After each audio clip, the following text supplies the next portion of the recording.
The lanterns of Mage Pagoda burned with an arcane luminescence, their flames shifting between shades of indigo and jade, responding to unseen tides of magic.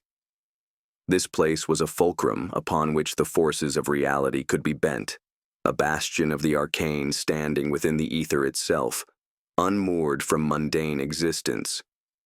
Yet even here, where magic flowed as freely as breath, there were thresholds that must not be crossed, and secrets too perilous to be left unguarded. At the threshold of the fractured veil, the precipice where unstable rifts blinked in and out of existence like the fluttering eyelids of slumbering gods, stood Kalen Vashtar, a sentry of Mage Pagoda. His station was neither a punishment nor an honor, but a necessity. The fractured veil had become volatile, the recent distortions hinting at something pressing against the walls of reality, a force that threatened the delicate balance the pagoda maintained. Kalen had served Mage Pagoda for years, his mind sharpened through rigorous training, his body strengthened through alchemical augmentations, and his soul tempered in the crucible of the pagoda's oaths. He was neither a mere guardian nor a mere scholar. He was both. He bore the insignia of a sentry upon his long, flowing coat, embroidered with threads of orichalcum that shimmered as he moved. The insignia marked him as one who watched the liminal spaces, where Mage Pagoda's influence met the unknown. Tonight, the unknown stirred. Kalen adjusted the resonance of his etheric gauntlet, an artifact of intricate sigils woven into dark metal. It vibrated with a sensation just shy of pain, reacting to an anomaly forming beyond the veil. He peered into the shifting fracture, his soul sight revealing layers of magic that lay beyond mortal perception. Something was attempting ingress, not the usual ambient leaks of energy, nor the mindless wraiths that sometimes coalesced from thought forms lost to the ether. No, this presence was deliberate. He activated his etheric lens, an augmentation embedded within his left eye, and the true form of the anomaly revealed itself. A shape emerged, struggling through the fissure, an entity wreathed in shadows, its essence pulsing with a cadence too orderly to be some wayward spirit. It had intention. It had sentience. With measured precision, Kalen invoked a binding sigil, his fingers tracing the air with practiced movements. The golden runes ignited in the space before him, forming a lattice of containment. The entity recoiled, its form oscillating between solid and ephemeral, as though uncertain whether to retreat or press forward.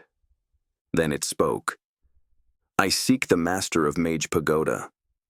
Kalen's jaw tightened. The mere fact that the entity knew of the master meant something beyond the ordinary was at play. Even among the scholars and warlocks who traversed these halls, knowledge of the master was not freely given. His vigilance doubled. "And why should the master heed you?" Kalen asked, his voice measured but edged with authority. "Because I bring a warning. The Quantum Empire has set its gaze upon Mage Pagoda." Kalen's breath was slow and controlled, but within, his mind raced. The Quantum Empire, a force whose machinations were insidious, their ambition boundless. They were a threat that existed beyond the veil of common reality, operating in realms where time and causality were tools to be reshaped at their leisure. If their eyes had turned toward Mage Pagoda, it meant a battle not just of magic, but of existential force itself. He could not permit this entity to move further until its intent was made clear. He tightened the sigils, forcing it to become more coherent. It complied, coalescing into the semblance of a humanoid figure draped in a mantle of unlight. Kalen studied it, searching for deceit. "Name yourself." "I am called Spectre." A convenient name for a formless thing. Spectre let out a sound, something between a chuckle and a distortion in reality itself. "Call me what you will, Sentry. My presence here is no deception. The Quantum Empire's Sentinels have begun their calculations. They have deemed Mage Pagoda a variable that must be resolved." Kalen knew the terminology well. To the quantum empire, existence was nothing more than an equation, and anything beyond their control was an error in need of correction. He could not ignore the warning, but neither could he trust its source blindly. If what you say is true, why bring this warning? What does a shadow have to gain from aiding us? Spectre's form flickered, shifting momentarily into something more human before it stabilized again.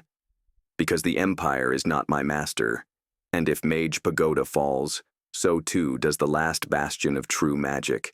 Not artifice, not simulation, not deterministic calculation, but magic, unbound, unshackled. Kalen did not immediately respond. He let the weight of those words settle. He had long known that Mage Pagoda's purpose was not merely to be a sanctum for arcane scholars, but a refuge for something more profound, the preservation of magic as a living force. A force not quantified, not dissected into raw data, but experienced, wielded, and understood as something greater than the sum of its parts. His decision was swift. He deconstructed the binding sigils, though his stance remained defensive. You will speak before the council. Spectre inclined its head in acknowledgement. Then let us hope they listen. Kalen turned toward the pagoda's inner halls, his mind already calculating the layers of preparation needed. The quantum empire was a force beyond mere conquest. They were a rewriting of reality itself. If their gaze had truly settled upon Mage Pagoda, then war was not simply a possibility, it was inevitable. And as a sentry, he would ensure that Mage Pagoda stood ready.